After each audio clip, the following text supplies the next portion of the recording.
When I first got on the case, the Manson case was perceived to be a weak case down at the DA's office and in the legal community.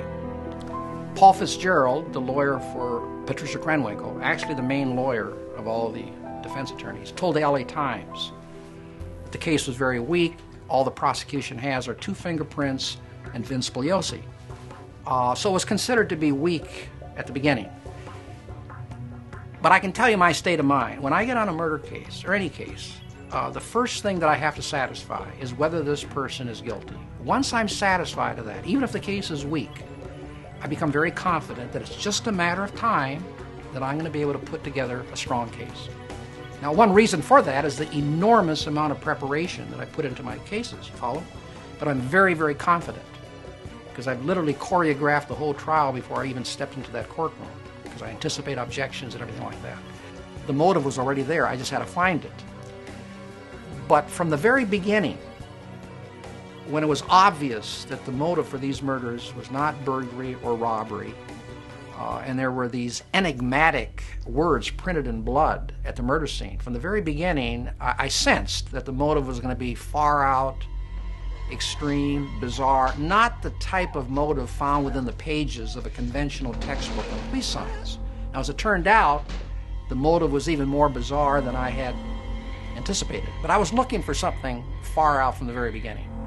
Because this obviously, when you see words like helter-skelter and rise and valuables are still left all over, you know that there's something really freaky here going on. Well, I uncovered the motive talking to former members of Manson's family, bits and pieces, but there was one piece that I didn't have, and I finally got it. What was in it for Manson? So there's going to be this black-white war. So what? How does he profit from it? And the one that provided that missing link for me was little Paul Watkins. When he found out Helter Skelter was coming down, he fled, follow? And eventually he testified for the prosecution. And he said, no, Charlie thought he was going to be the ultimate beneficiary of this black-white war, because the blacks were going to win, couldn't handle anything, and turn it over to Charlie. So the case was weak at the beginning. Once we went to trial, I found it inconceivable that the jury would come back with a not guilty verdict. I was very confident in a guilty verdict. I did have a fear of a hung jury, because all you need is just one juror.